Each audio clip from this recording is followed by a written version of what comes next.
성경에 하나님 마음에 합한 자 이런 사람이 거의 없거든요, 보면은.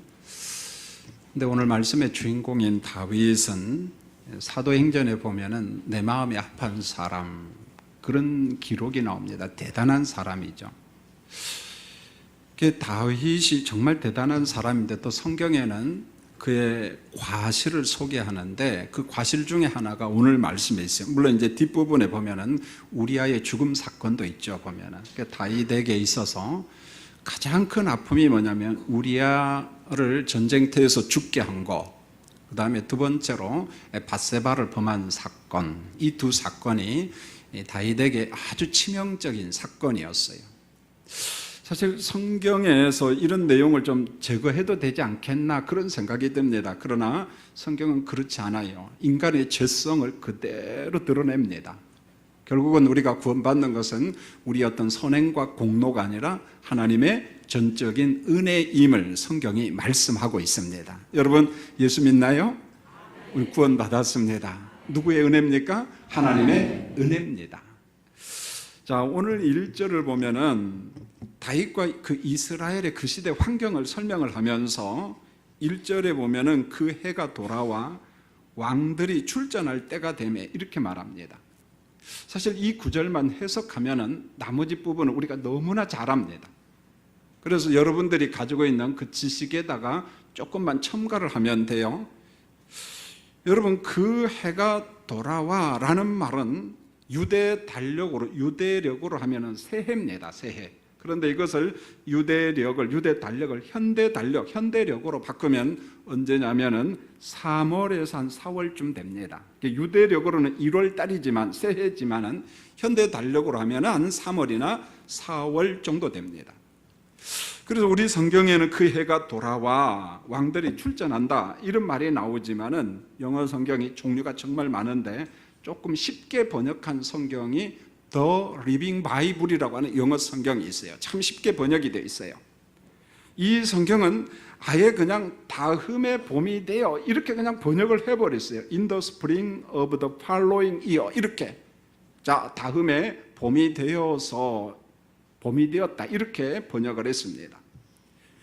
여러분, 이스라엘에 성지순례 다녀온 사람들이 참 많습니다. 요즘은 교회별로도 가죠. 여행사에 맡기지 않고 교회가 한 30명, 한 35명 그룹을 지어서 성지순례를 갔다 옵니다. 우리 예수 믿는 사람들 귀에 있으면은 이스라엘이나 요르단 혹은 그리스, 터키 같은데 바울의 그 선교지, 그 다음에 성경의 역사가 있는 그런 나라를 한번 방문한다는 게 참 좋지요.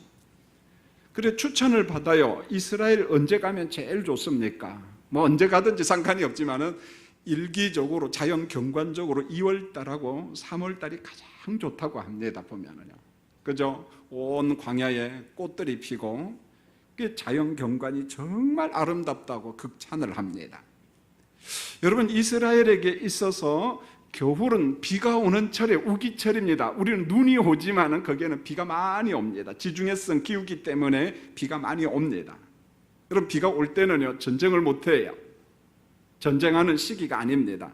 그런데 봄은 건기철이 시작이 되는 거예요. 그래서 군인들이 전쟁하기에 가장 적절한 날씨가 언제냐? 봄이 오면은 그동안 못했던 전쟁을 합니다. 전투를 하는 거예요. 여러분, 사무엘하 10장을 보면은 오늘 본문에 대한 배경 설명이 좀 나오는데 다윗이 암몬과 전쟁을 합니다. 암몬은 지금의 시리아라고 보면 좋을 것 같아요. 그런데 암몬은 지금의 요르단입니다. 요르단. 그런데 아람 나라가 암몬을 돕는 형식으로, 여러분 이 당시 아람 나라는요 굉장한 군사력이 정 막강했거든요. 보면 우리가 잘 아는 나만 장군 알죠? 문둥병 걸린 어디 사람입니까? 아람 사람이에요. 아람 사람. 대단한 사람입니다. 자, 그런데 이스라엘이 어떻게 전쟁을 하냐면은 요압 장군을 중심으로 아람과 전쟁을 하고 시리아와 전쟁을 하고, 그 다음에 또 다른 장군이 아비세 장군이 있는데 아비세 장군은 암몬과 전쟁을 한 겁니다. 여러분, 이게 왜 중요하냐면 이스라엘의 국방력을 이야기하는 겁니다. 이스라엘이 동시에 두 나라와 전투를 할 만큼 대단한 군사력을 가지고 있다 그 말입니다. 여러분 한번 생각해 보세요. 한 나라가 두 나라 혹은 세 나라하고 동시 전쟁이 가능할까요? 여러분 지구상에 그런 나라 없습니다. 유일하게 미국 한 나라밖에 없습니다. 여러분 미국의 군사력과 국방력은 지금도요 한두 나라 세 나라하고 막 전투를 해도 다 이길 수 있는 그만큼 국방력을 가지고 있어요. 어떤 군사 전문가가 글을 써놓은 거 봤습니다. 전 세계 국방력을 합하고 미국의 군사력을 합하면 전쟁을 딱 하면 누가 이길 거냐? 미국이 이긴답니다. 그만큼 군사력이나 이런 게 대단하죠 보면은. 그런데 오늘 이 말씀에 대한 보충 설명에서 뭐라고 이야기하냐면은 요압 장군은 아랍과 전쟁을 하고 아비새 장군은 암몬과 전쟁을 했다. 이스라엘의 군사력, 다윗의 군사력이 대단했다 그런 말입니다. 자, 아람은 이제 전투에서 패하고 도망갔어요. 자기 나라로 가버렸습니다. 이제 암몬만 정복하면은 전쟁도 이제 끝이 납니다. 이제 조금만 싸우면은 암몬을 갖다가 다 점령을 하는 거예요. 그런데 애석하게 우기철이 다가온 거예요. 비가 온 거예요. 전쟁하기에 조건이 안 좋습니다. 그래서 우기철이 오자 전쟁을 중단하고 본국으로 이제 돌아간 거예요. 다윗의 군대. 그냥 본국으로 다 철수를 한 겁니다. 자, 이렇게 본국에서 이제 우기철을 보내고 건기철이 오매, 오늘 성경에 뭐라고 이야기합니까? 그 해가 돌아와 봄날이 오매, 건기철이 오매 전쟁할 수 있는 좋은 시기가 온 겁니다. 그래서 요압 장군은 지난해 못 점령한 암몬, 요르단을 갖다가 점령하기 위해서 신하들과 군인들을 데리고 암몬과의 전투에 출전을 한 거예요. 나간 겁니다. 그런데 이번 전투에는요 다윗이 참가하지 않아요. 여러분 고대 사회에 보면은요 황제들이나 왕들이 전쟁터에 같이 갑니다. 보면은요 페르시아 제국을 봐도 그렇고요 전쟁터에 같이 나가 보면은. 그런데 오늘 다윗은요 전쟁터에 나가지 않고 출전하지 않고 요압 장군과 부하들만 나갑니다. 여러분 전투에 대한 결과가 1절 하반절에 이렇게 설명합니다. 그들이 암몬 자손을 멸하고 랍바를 에워쌌고 다윗은 예루살렘에 그대로 있더라. 여기에서 지금 강조하는 것은요 전쟁에서 이겼다 그 말이 아니고 다윗은 전쟁터에 나가지 않고 어디에 그대로 있더라? 예루살렘에 그대로 있더라. 그래야만이 다음 기사가 연결이 되는 거예요. 여러분 암몬은 지금의 요르단이라고 이야기해서 랍바는 암몬의 수도입니다. 그래서 요르단을 다 점령을 했어요. 왕이 거하는 왕성 이것을 전부 다 점령해 버렸습니다. 자, 성경은 다윗의 행적을 언급하면서 뭘 강조하냐면 하나님의 개입, 하나님의 간섭을 설명하는데 사무엘하 8장 6절에 보면 다윗이 어디로 가든지 여호와께서 이기게 하시니라. 참 은혜로운 말씀이에요. 다윗이 어디로 가든지 누가 이기게 했다고요? 여호와께서. 우리가 보통 야훼 하나님, 여호와 야훼라고 하는 말은 인격자 하나님이라는 말이에요. 다윗을 인격적으로 만나 주시는 하나님께서 다윗으로 하여금 이기게 했다. 주도권을 누가 잡고 가시는 거예요? 하나님이 잡고 가신다. 이렇게 말씀하고 있습니다. 그리고 사무엘하 7장 9절을 보면 내가 가는 모든 곳에 너와 함께 있어 내 모든 원수를 내 앞에서 멸하였은즉 너의 원수를 내가 전부 다 멸했다. 여러분 시편 23편을 다시 한번 묵상해 보세요. 여호와는 나의 목자시니. 하나님은 다윗의 선한 목자로 그가 가는 길을 인도했어요. 원수가 다윗 옆에 있을 때마다 내가 앞장서서 멸했다. 똑같은 말입니다. 여호와는 나의 목자시니. 이것은 다윗의 경험이고 다윗의 신앙 고백인데 다윗의 찬양인데 동시에 여호와의 백성인 언약 백성인 우리 모두의 찬양이요 여러분의 고백되기를 원합니다. 여호와는 나의 목자시니. 여호와는 나의 목자시니. 이 고백을 해야 돼요. 제가 살아온 날수를 보면서 저는 목회자 길을 가잖아요. 물론 제가 좋아서 갑니다. 이 목회자의 길을 가죠. 제가 목회자의 길을 가기 위해서 제 형님한테 허락을 받기 위해서 제가 우리 형님이 포항 54단 연대 2개 연대 군목으로 있었어요. 서울서 그 당시에는 얼마나 뭡니까 영덕 이제 영도까지 갔어요. 형님, 저도 신학교 가면 안 됩니까? 그러니까 첫 마디가 안 돼. 가지 마라 그래. 왜 가지 마라고 합니까? 내가 목사가 되고 군목 이 길을 가는데 너무 힘들더라. 그러니까 힘든 건 나로 족하고 내 동생은 안 갔으면 좋겠다. 굉장히 기분 좋게 왔을까요? 기분 안 좋게 왔을까요? 제가 영덕에서 비포장도로예요. 그때 포항까지 와서 한일 고속버스를 타고 서울 올라오면서 마음이 별로 편치 않아서 이랬어요. 자기는 가놓고 왜 나는 못 가게 할까? 그게 소견이 좁아가지고. 형님 입장에서 이제 금년에 은퇴합니다. 형님 입장에서 얼마나 답답했겠어요, 보면은요. 너는 가지 말라 그런 거예요. 그러니까 더 가고 싶대, 또 보니까요. 반대하니까. 그래, 뭐 사람 마음이 그런 것 같아. 들어가지 말라 하면 꼭 가보고 싶고, 선악과를 따먹지 말라 하면 어떻게 해요? 따먹고 싶고. 그런 거예요. 그래서 제 고집대로 간 거죠. 그런데 하나님께서 목회자로 만들기 위해서 철저하게 간섭하는구나, 다듬어 가시는구나. 이제 지금은 뒤돌아보면서 그걸 알 수가 있어요. 간증할 수가 있습니다. 첫 번째, 사람을 우선 만나게 해요. 사람을 만나서 훈련받게 하고 다듬어 갑니다. 자, 목회자가 되기로 결심하고 마음속에 기도하는데 군 생활을 해도요, 거기에 꼭 적절한 대로 보내주시더라고요. 처음에는 답답하고 얻어맞고 예배당에 간다고 지역 빼고 막 그런 데지만, 이게 또 내게 또 훈련이 되는구나.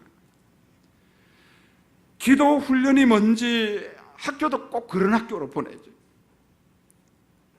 자, 쉬는 시간에 대부분 놀잖아요. 보면 커피 한 잔 마시고. 그런데 제가 간 학교에서는요, 그 쉬는 시간에 얼마의 사람들이 산속에 올라가서 막 기도를 해요. 야, 대단한 사람이다. 뭐 하러 가지? 그 짧은 시간에 기도하는 거예요. 저는 거기에서 경건 훈련이 뭔가를 배웠어요. 그리고 저도 따라가 봤습니다. 그리고 산에 올라가서 기도했습니다. 여러분, 이뿐인가요? 이게 목회자만 그런 것이 아니라 하나님의 부름받은 여러분의 삶을 한번 돌이켜보세요. 어느 때는 나를 사람 되게 하기 위해서 거룩한 하나님의 백성 만들기 위해서 가난 훈련도 시켜보고, 어느 때는 남들의 도움받는 훈련도 시켜보고, 인간관계 훈련도 시켜요.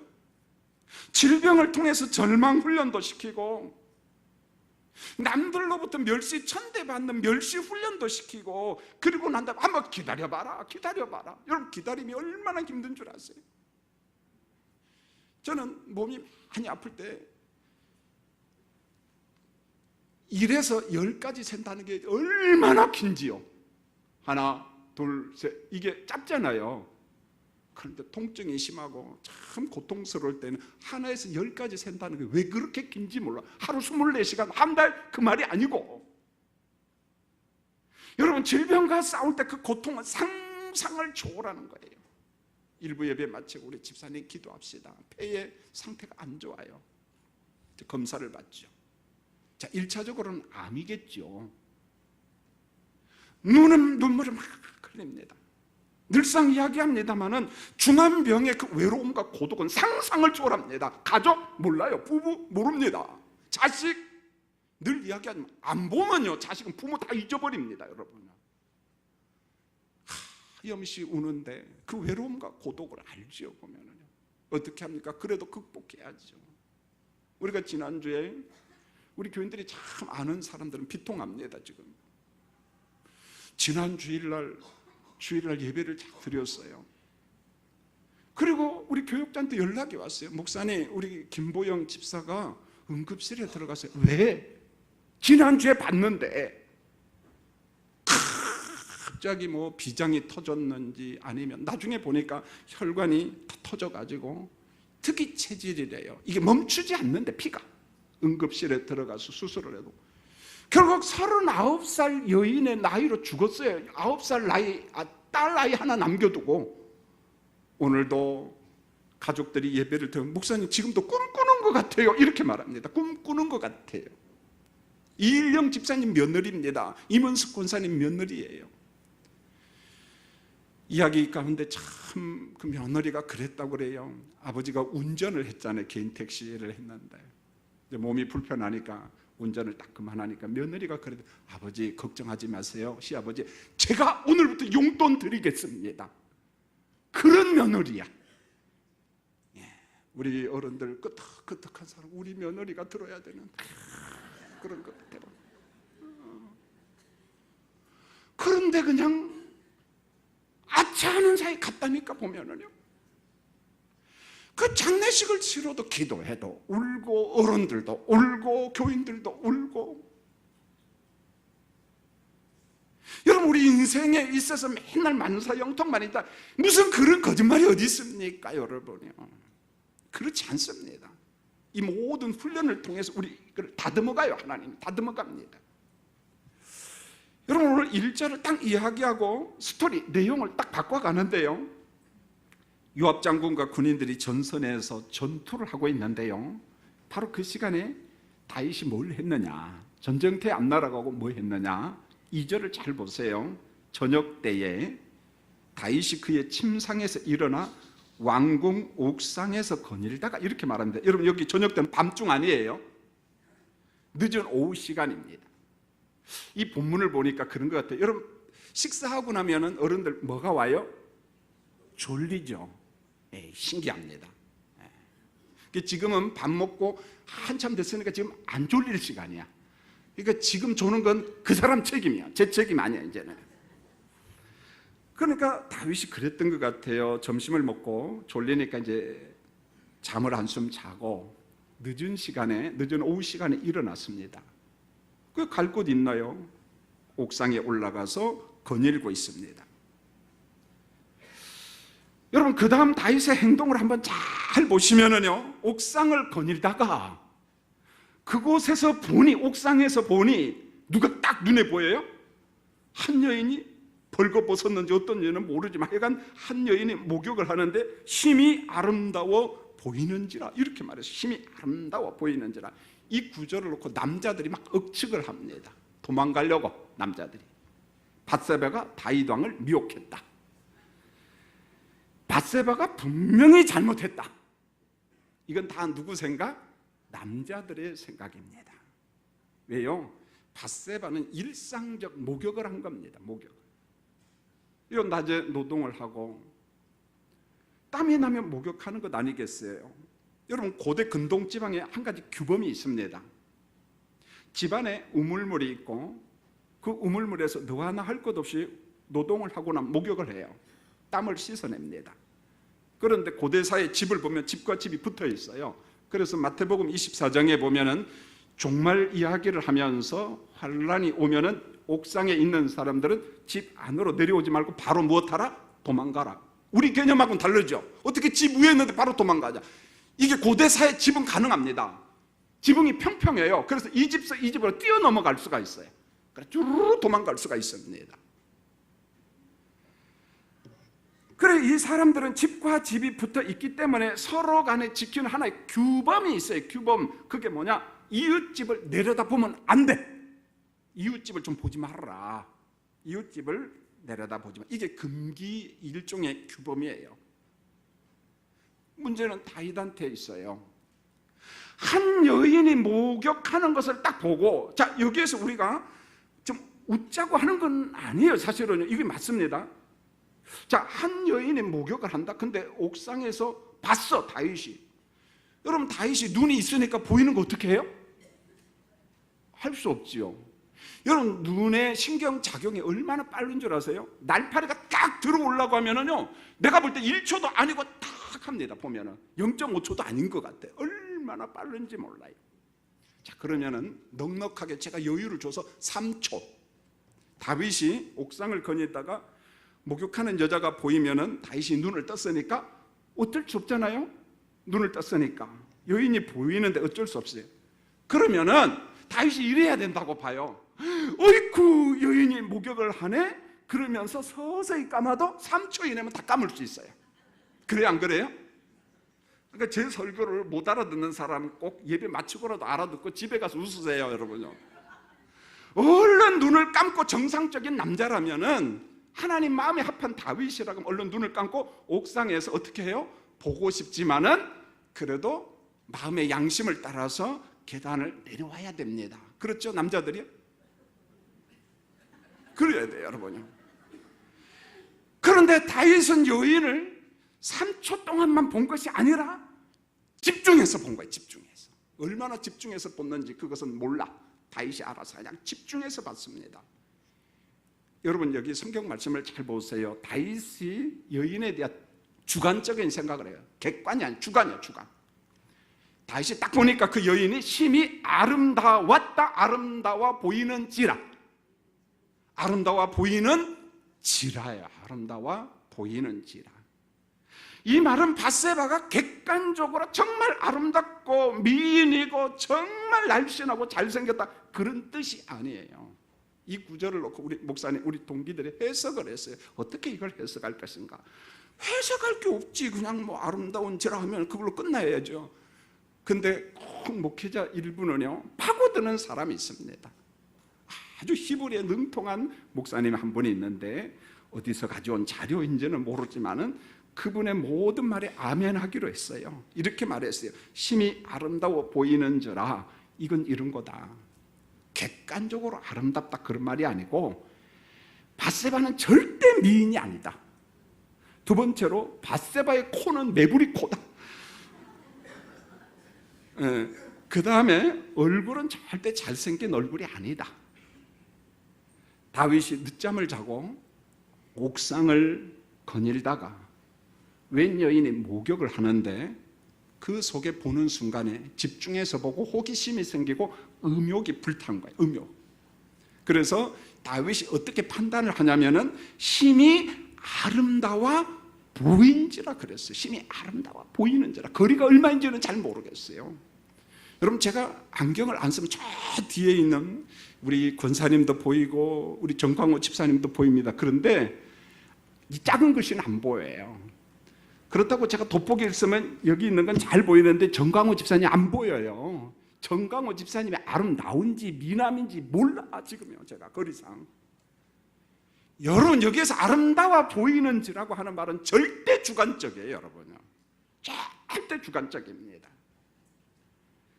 결국 아름다워 보이는지라 이 말씀의 해석은 이것밖에 없어요. 안목의 정욕이 다윗 안에 막 불타올랐다는 거예요. 여인을 보자. 안목의 정욕이 불타올랐어요. 이게 남자입니다. 이게 얼른 눈을 감고 그래 내게는 아내가 있다. 물론 아내가 한 명 있는 것도 아니야. 자녀들이 있다. 음욕은 죄다. 다윗은 얼마든지 그 마음을 가질 수 있어요. 피하면 되는데 이미 다윗 안에 음욕이 불타오르고 그 음욕을 대적하지 못했어요. 이미 넘어진 거예요. 보면은요. 여러분 여기에서 비슷한 환경의 사람 욥하고 한번 대조를 해보죠. 욥기 31장 1절을 보면 동방의 신실한 사람 욥의 인격이 나오는데 욥도요 똑같은 고민을 합니다. 내가 내 눈과 약속하였나니 어찌 처녀에게 주목하랴. 욥기 31장 9절에 보면 만일 내 마음이 여인에게 유혹되어 이웃의 문을 엿보아 문에서 숨어 기다렸다면은 문 뒤에서 숨어서 이웃 여인을 봤다면은 욥기 31장 11절에 그것은 참으로 음란한 일이다. 난 그런 짓 안 했다. 그런 말이에요. 욥은 하나님이 허락하신 가정 공동체 안에 거기에 만족, 감사, 자족하면서 음욕을 품는 환경을 멀리했어요. 멀리했다는 거예요. 여러분 다윗과 욥을 한번 잘 비교해 보세요. 사람은 여러분 여인을 볼 수 있습니다. 여러분 현대 수영장 가면은요 한국 수영장은 그나마 양반이야. 부끄럽다고 그냥 막 다 입고 들어가. 그런데 외국에 한번 가보세요. 보면 민망해서 봐요 못 봐요? 민망합니다. 보면은요. 중요한 건 뭐냐? 오늘 성경이 그 사람이 어떤 마음을 갖고 있느냐. 성경은 결과에 관심을 가진 것이 아니라 그 사람 마음에서 무엇이 출발했느냐, 어떤 마음을 가지고 있느냐, 어떤 마음을 가지고 출발했느냐, 이게 문제예요. 최근에 여러분 인터넷 보신 분들 있을 거예요. 저도 옆에서 이야기하는 거 듣고 확인해 봤습니다. 양반들이 사는 충청북도 제천에 난리가 났어요. 시골 마을 봉양읍이라고 하는데 무슨 조그마한 자연 동네에 무슨 건물이 하나 딱 들어왔냐면 누드 펜션이라는 건물이 들어왔대요. 누드가 뭔지 알지요? 어른들도? 예, 잘 아실 거네요. 그냥 그냥 경건한 척하지 뭐 그냥요. 그런데 여기에 누가 오냐면 누디즘 관심이니까 벌거벗고 사는 게 좋은 사람들. 그 사람 남녀들이 와가지고 벌거벗고 살아가는 거예요. 그러니까 동네가 분위기가 참 안 좋죠. 그런데 이 동네는 조그만 동네고 이장님이 66세, 젊은 사람은 70살, 조금 나이 드신 청년은 80살. 다 노인들입니다. 다 노인들. 근데 이분의 항변이 뭐냐, 우리도 눈이 있기 때문에 한 100m 거리는 보인다는 거예요. 우리 동네의 아름다운 미풍양속을 저놈들이 다 망쳤다는 거야. 근데 저놈들은 뭐라고 이야기하면 내 자유래. 이게 지금 현대 포스트 모더니즘의 충돌이에요. 내 자유일지라도 상대방을 배려해야 되는데 상대방을 배려하지 못한다는 거예요. 상대방을 그냥 내가 좋으면 그냥 막 살려, 시비 걸지 말라는 거예요. 여러분, 자유 안에도 윤리와 도덕성의 책임감이 있거든요. 내 마음대로 살아가면 안 돼요, 여러분요. 그건 안 되거든. 기가 막히죠. 이 어른들 입장에서 보면은 이 동네가 어떻게든 회개망측한, 옛날 같으면 말도 못 꺼냈잖아요, 보면은요. 그런데 잘 먹고 잘 산다는 게, 공부 좀 했다는 게 뭡니까? 반대로 가요, 반대로 가요. 아마 우리나라도 차별금지법 반드시 아마 통과될 겁니다. 왜요? 속에 뭐가 들었는지 몰라, 백성들. 근데 그 속에 딱 까놓고 보면 악법이거든, 악법. 근데 이걸 누가 주도합니까? 국회의원하고 누굽니까? 인권위원회가 주도해가거든. 그 사람들 무식합니까? 멍청합니까? 공부 제일 많이 했거든요. 못된 짓 한다는 거예요, 보면. 여기에 어둠의 세력들이 같이 관여하죠. 인간의 죄성이 얼마나 심각한지 몰라요. 다시금 이제 본문으로 갑니다. 다윗은 눈으로 딱 보고 마음의 음욕이 막 일어났습니다. 그런데 이 음욕은 지속적 음욕이에요. 지속적인 게 무섭다는 거예요. 그래서 다윗이 사람을 보냅니다. 밧세바를 왕궁으로 불렀어요.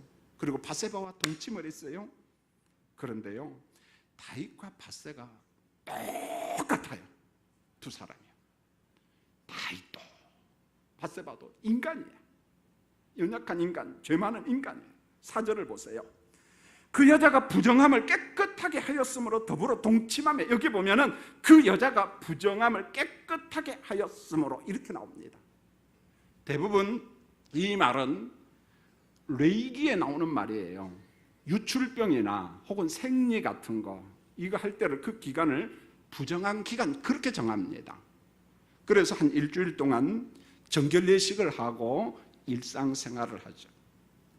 물론 이 본문을 조금 다른 각도로 해석하는 주석도 있어요. 그러나 그냥 보편적으로 해석하려고 합니다. 여자가 생리 중에 있다, 이것은 율법에 의해서 부정한 기간이에요. 그런데 오늘 성경이 뭐라고 이야기합니까? 그 부정함을 깨끗하게 하였으므로, 나 이미 목욕했다, 나 이미 정결례식 끝났다, 부정을 씻어냈으니 간음해도 된다는 말입니까? 말이 안 되잖아요. 그러니까 오늘 본문에 다윗이나 밧세바나 똑같아. 여러분 가끔 그런 말 들어봤자요, 한쪽이 좋아하는 것은 짝사랑이에요. 둘이 눈이 맞으면 어떻게 해요? 출애굽합니다, 여러분요. 예, 어디로 가요, 여러분요? 이게 이 말은요, 둘이 마음이 맞은 거예요, 보면은요. 둘이 마음. 예쁜 사람만 마음에 맞는 게 아니에요. 제 눈의 안경이라고. 지금 다윗도 그런 꼴이에요. 그런데 욥은 달랐어요. 여인한테 집중하지 않으려고 수고했다는 거예요. 노력했어요. 마음에 들어오는 음욕을 대적했다는 거예요. 이걸 위해서 평생 노력합니다, 욥이요. 그래서 욥기 1장을 보면은 욥은 자기의 경건을 위해서도 몸부림치면 자식들의 경건을 위해서도 노력합니다. 잔치를 하면은 혹시 우리 자식들이 탈선했을까 걱정이 되어서 하나님 앞에 기도하고 번제를 드리면서 정결례식을 행하고, 하나님 우리 자녀들을 깨끗하게 좀 지켜주세요. 여러분, 예수님의 산상설교에서 욥처럼 살아라 이렇게 말합니다. 마태복음 5장 28절에 보면 나는 너희에게 이르노니 음욕을 품고 자꾸 집중하고 음욕을 품고 살아가면서 여자를 보는 자마다 마음에 이미 간음하였느니라. 성경은 얼마나 단호하냐면은 눈으로 보고 마음의 음욕이 자꾸만 일어나면 내 눈을 뽑아버리라는 거예요. 이게 문자적으로 뽑으라는 말이겠습니까? 예수님은 남녀 간의 어떤 정절의 단호함, 제자 도를 이야기한 성도야, 넌 탁월해야 돼, 으뜸해야 돼, 단호해야 된다. 이게 음욕과 음란을 이기는 길은 그 방법밖에 없다는 거예요. 단순히 우리의 의지만 가지고 되는 것이 아니라 십자가와 성령 안에서 십자가를 묵상하면서, 날 위하여 십자가에 죽으신 그리스도를 묵상하면서 보혜사 성령이 나로 하여금 유혹에 넘어가지 않도록 지켜준다는 사실을 묵상하면서 그것을 자꾸 대적하라, 대적하라, 그 말입니다. 여러분, 인쇄물에는 요셉 이야기를 기록했지만 너무나 잘 알기 때문에 그냥 넘어가려고 합니다. 여러분, 음욕과 간음의 고리를 끊는 유일한 방법은요, 요셉처럼 혹은 욥처럼 단호해야 돼요. 단호해야 돼요. 양보하면 안 된다는 거예요. 양보하면 안 돼. 넘어져요. 그래서 우리 가정을 가장 정결하게 지키는 방법은요, 정말 단순하지만 이 한 가지 답밖에 없어요. 예수님이 말씀하잖아요. 한 남자와 한 여자를 하나님께서 부부로 짝지어 주신 것을 감사하고 그 속에 자족하고 살아가면 되는 겁니다. 평생을 그 사람의 장점도 내가 수용하고 단점도 내가 수용하고 하나님이 짝지어 주셨다라고 믿음만 가지면 되는 거예요. 그 문제가 없어요. 여러분, 목회자도 주 사역이 뭐냐면은 상담 사역입니다. 교인들이 어렵다고 하면은 특별히 환자들, 가정에 어려운 사람들 상담을 하죠. 늘 조심하는 게 이성에 대해서 조심합니다. 가볍게 보면은요, 목회자들도 넘어갑니다. 그래서 여자 성도들한테 전화가 오면은 내용을 좀 들어보고, 이건 시간이 좀 걸릴 것 같다 그러면은 제가 제안을 해죠. 제 아내가 와도 되겠습니까? 그럼 네, 그래도 돼요. 사모님 오셔도 돼요. 그러면 여보 이리 오시라고. 어떤 때는 우리 부교역자가 들어와도 되겠습니까? 예, 괜찮습니다. 목사님 곤란한데요. 그러면은 저도 곤란하거든요. 그래서 제가 문을 엽니다. 그리고 교역자들한테 내가 몇 시에서 몇 시까지 상담하니까 알립니다. 그게 사실은 제가 사는 길이에요. 제가 사는 길이에요. 여러분, 목회자도 이성과의 상담은 대단히 조심해요. 여러분도 똑같다는 거예요. 어떻게 설교를 준비하다 보니까 이 8월, 7월 말하고 8월 초가 휴가철이잖아요. 이때 대한민국은 동창회 철입니다. 초등학교 동창회, 중고 동창회는 잘 안 해. 초등학교 동창회를 많이 합니다. 그런데 초등학교 동창회 하다가 바람난 사람도 참 많아요.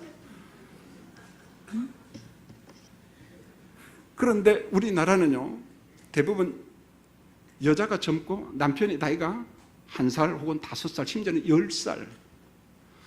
그러니까 30년, 40년 사니까 여자 동창은 한 50살, 60살인데 남편은 벌써 70대니까 재미가 없어.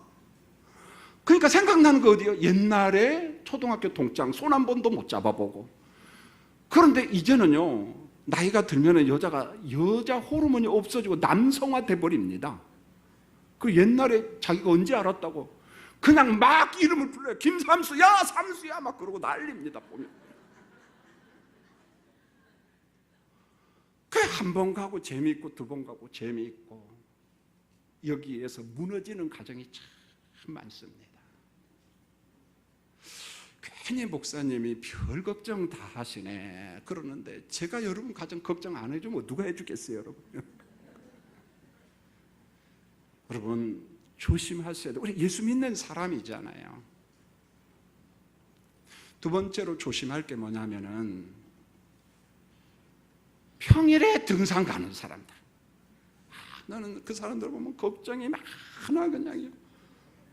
보세요, 흰머리털이 그래서 난 거예요. 다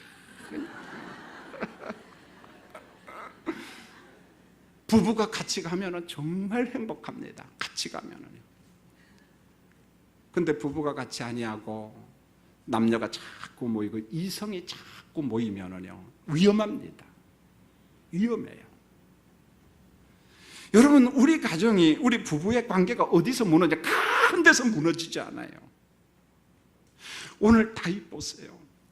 잠을 잤어요. 옥상을 거닐다가 한 여인을 보니까 눈에 아름다워 보이는지라 주관적 생각이 잡혀가지고 불렀어요. 동침하고. 이렇게 무너진 거예요.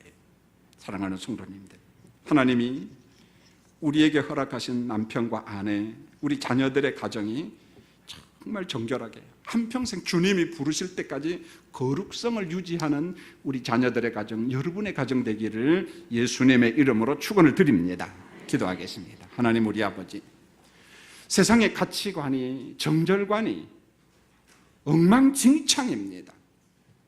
간혹가다가 많이 배웠다고 하는 사람들이 고집을 부리고 악법을 만드는데 기가 막힙니다.